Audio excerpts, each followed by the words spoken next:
নমস্কার। আজকের এই পর্বে আপনাদের স্বাগত। বিশ্বকর্মা পুজো বললে কি মনে পড়ে বলুন তো? দেদার ঘুড়ি ওড়ানো, জিলিপি খাওয়া, ঠাকুর দেখতে যাওয়া, এসব তো বিশ্বকর্মা পুজোর অঙ্গ। আমাদের শৈশবকালের ফেলে আসা দিনের স্মৃতিকে এগুলি আবার নতুন করে উস্কে দেয়। আজকের প্রজন্মের কাছে বিশ্বকর্মা পুজোর মাহাত্ম্য কী আমি জানি না, তবে আজকে একটু আলোচনা করি বিশ্বকর্মাকে নিয়ে। বিশ্বকর্মা দেবশিল্পী, তিনি বৈদিক দেবতাদের মধ্যে অগ্রগণ্য। ত্বষ্টা বসুর পুত্র, তার মাতার নাম যোগসিদ্ধা, তার স্ত্রীর নাম হেমা, কারো কারো মতে ঘৃতাচি। বিশ্বকর্মা নানা অসামান্য শিল্পকর্মে আমাদেরকে ভরিয়ে রেখেছেন, মর্ত্যলোকে এবং অমর্ত্যলোকে, পৃথিবীতে এবং স্বর্গে। তার অসামান্য শিল্পকীর্তি চর্চিত হয়েছে পুরাণে।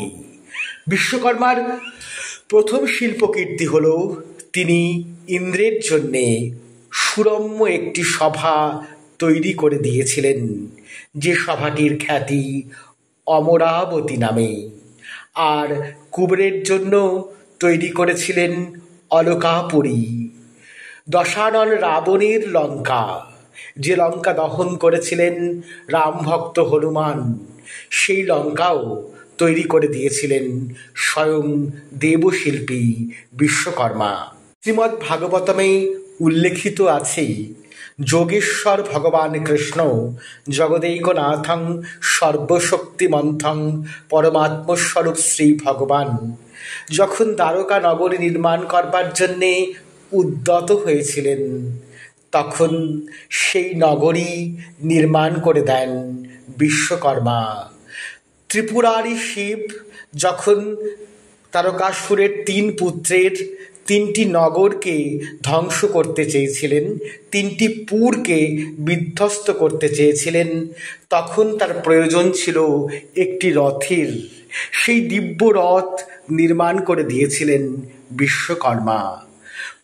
মর্ত্যমাটিতে জগন্নাথ দেবের দারু ব্রহ্মের মূর্তিটি নির্মাণ করেন স্বয়ং বিশ্বকর্মা। পুরীর জগন্নাথ মন্দিরটিও বিশ্বকর্মার অনবদ্য শিল্প নৈপুণ্যের এক উৎকর্ষ নিদর্শন।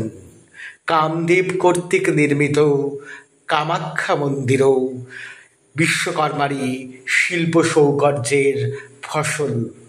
দেবী দুর্গাকে তিনি দান করেছিলেন কুঠার এবং অভেদ বর্ম। এই কুঠার দ্বারা দেবী দুর্গা মহিষাসুরকে আঘাত করেছিলেন। বিশ্বকর্মার স্ত্রী ঘৃতাচিকে নিয়ে তিনি মর্তে এসেছিলেন। মর্তে এসে তিনি জন্ম দিয়েছিলেন অনেক শিল্পীকুলকে, মালাকার, চারুশিল্পীকার, চিত্রকর, কুম্ভকার, আরও কত শিল্পগোষ্ঠী, যারা আজও তাদের শিল্প নৈপুণ্যতার পরিচয় দেখিয়ে যাচ্ছেন। এইসব শিল্পগোষ্ঠীদের জন্মদাতা বিশ্বকর্মা। তারা মূলত বিশ্বকর্মারই বংশধর। উপবেদ, স্থাপত্যবেদ বিশ্বকর্মার অনবদ্য কীর্তি। বিশ্বকর্মা কর্ণকে দান করেছিলেন বিজয় ধনুক। এই ধনুকটি বিশ্বকর্মা কর্তৃক নির্মিত। প্রথমে ধনুকটি পরশুরামের কাছে আসে, পরে তা কর্ণ লাভ করে।